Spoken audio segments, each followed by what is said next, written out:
Baik, terima kasih. Perkenalkan saya Rio Tobar SMH terkait dengan menanggapi kisru yang ada peristiwa tanggal 6 Februari ya yang di PN Utara.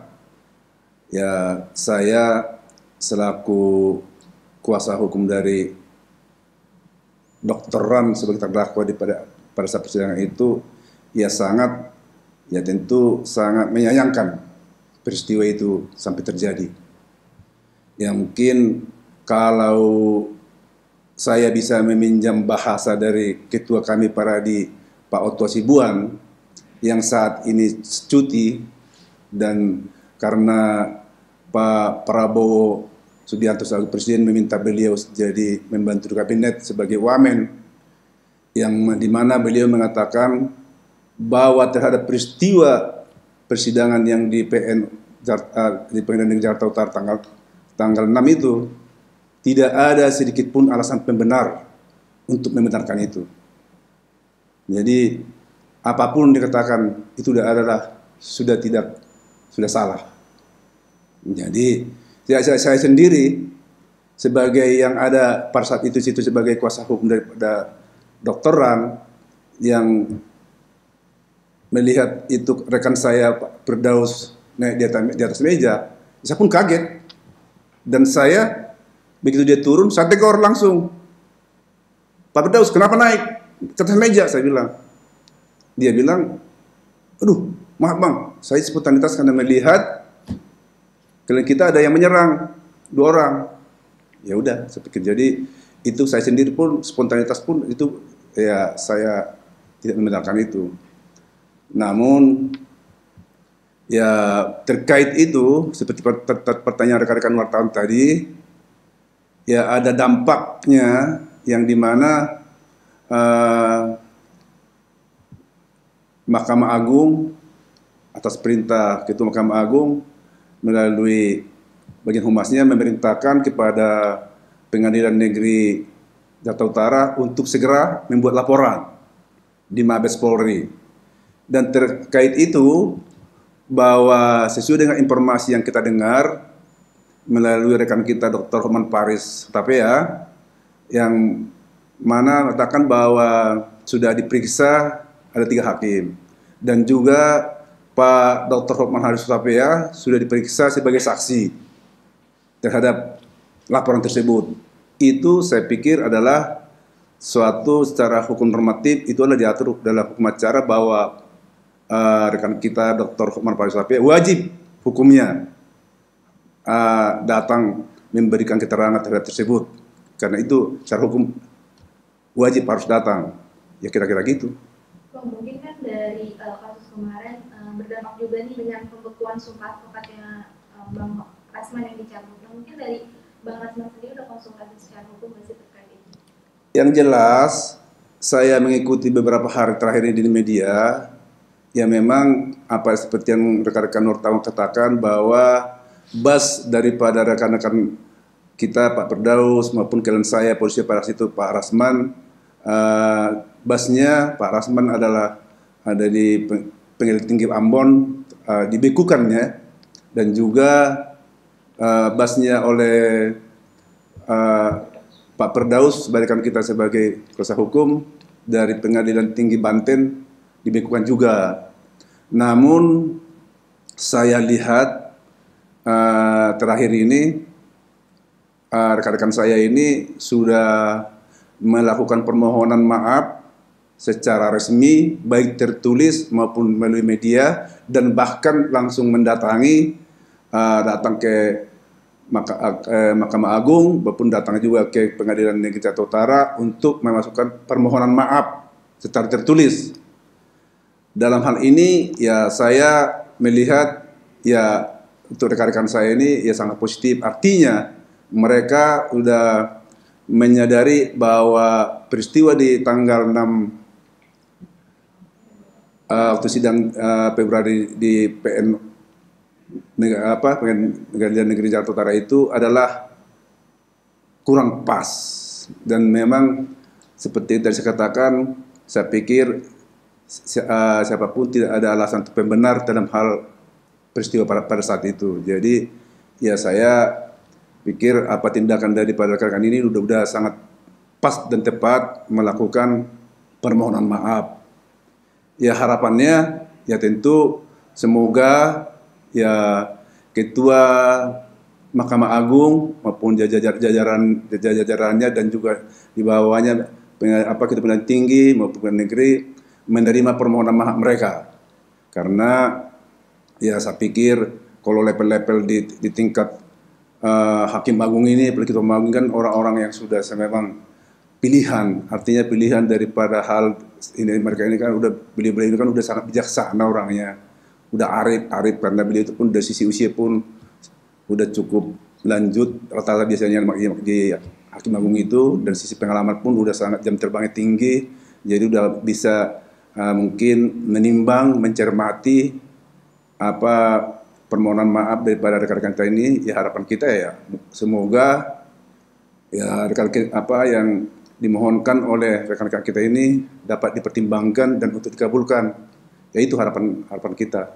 Tapi dari pihak PN Jakarta Utara, infonya tidak terpengaruh untuk mencabut laporan polisinya untuk menolak semangat itu gimana?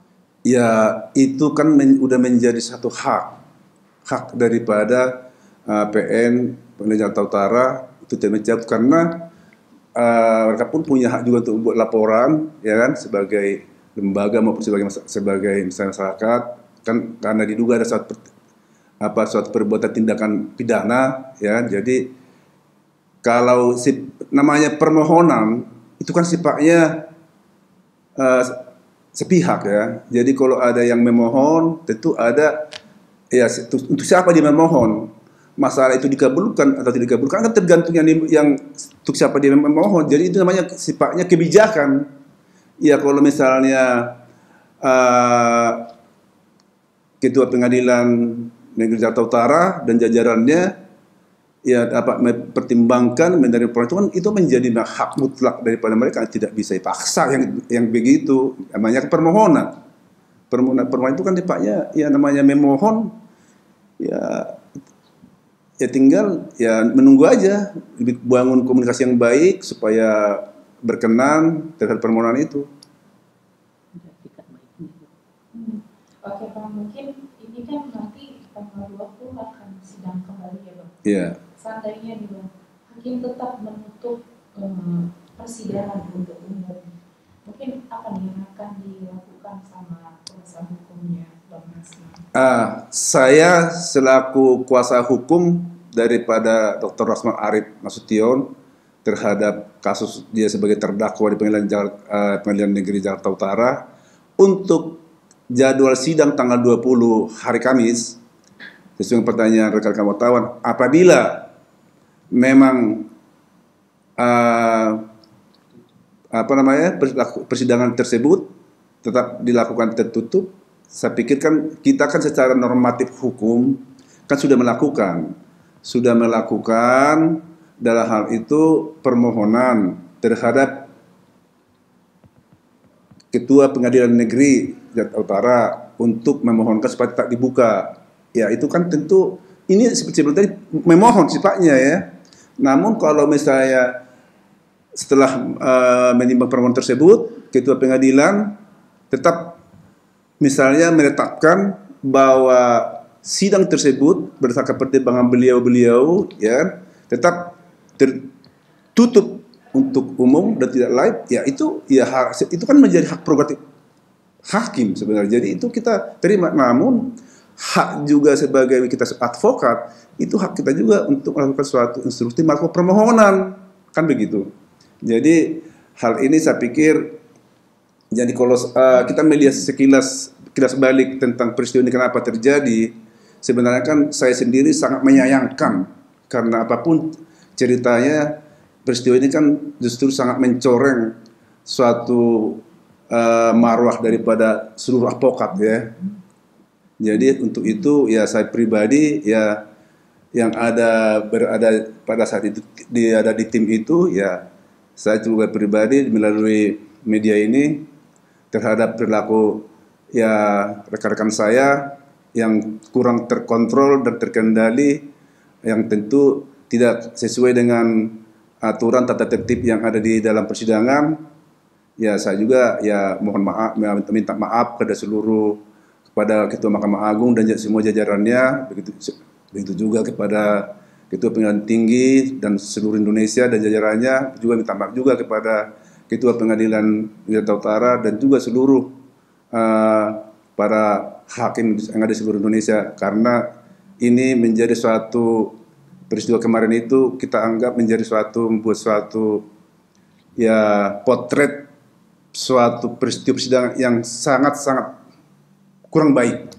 Jadi kita berharap hal ini tidak boleh lagi ada terjadi dalam persidangan, karena cukuplah hal ini seperti ini kan. Memang kita juga ya kadang-kadang harus juga memahami dan mengerti, seperti yang kalau kita sedikit kutip kata para kiai, tokoh-tokoh kiai, yang memang manusia ini itulah kita manusia, tidak ada yang sempurna, karena sempurna itu katakan milik Allah. Jadi ya itu mungkin dengan itu mungkin kita berharap ya dengan udah rekan-rekan kita ini Pak Rasman melalui juga organisasi Dia Peradi secara resmi, secara pribadi dan organisasi sudah minta maaf. Begitu juga rekan kita Pak Firdaus yang saat ini dia berada di organisasinya yang baru.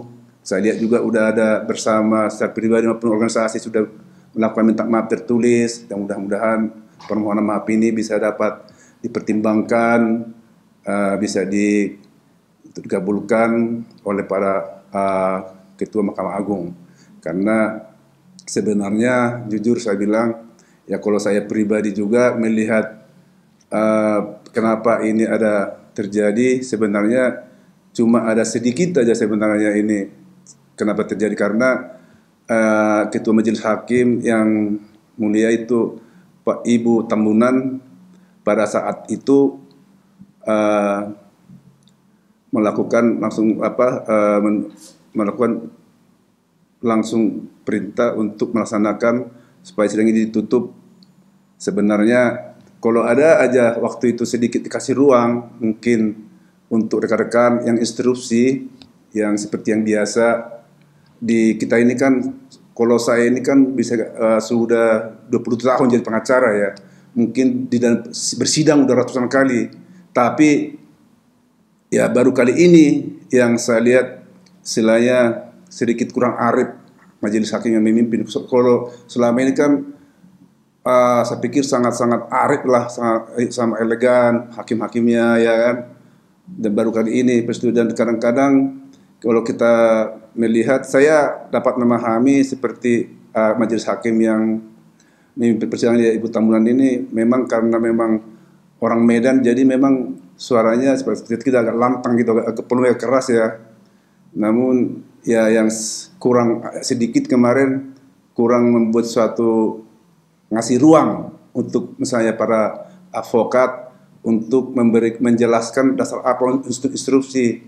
Jadi kalau tadinya mungkin dikasih sedikit ruang untuk instruksi dan mungkin ada dimusyawarahkan dulu dengan para anggotanya, mungkin tensinya tidak terjadi seperti kemarin. Tapi itulah yang saya bilang tadi, ibarat nasi sudah menjadi bubur, ibaratnya seperti saya bilang tadi, ya itu bagaimana ini ke depan jangan boleh terjadi seperti ini. Seperti yang saya ulangi lagi sekali lagi, namanya juga ya mau hakim, advokat, jaksa, semua juga manusia biasa.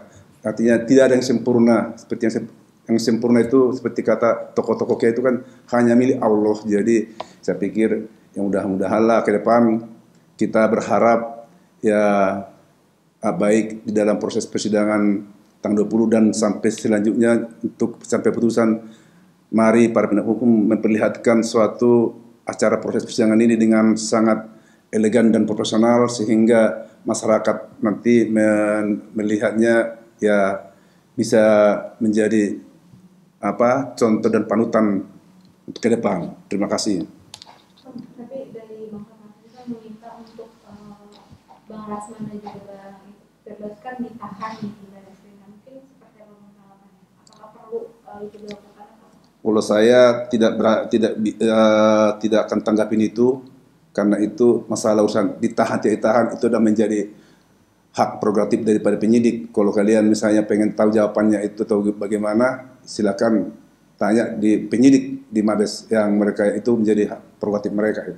Bang sedikit menegaskan bahwa berarti pada saat tanggal 20 nanti, artinya apapun keputusan hari hakim akan diterima?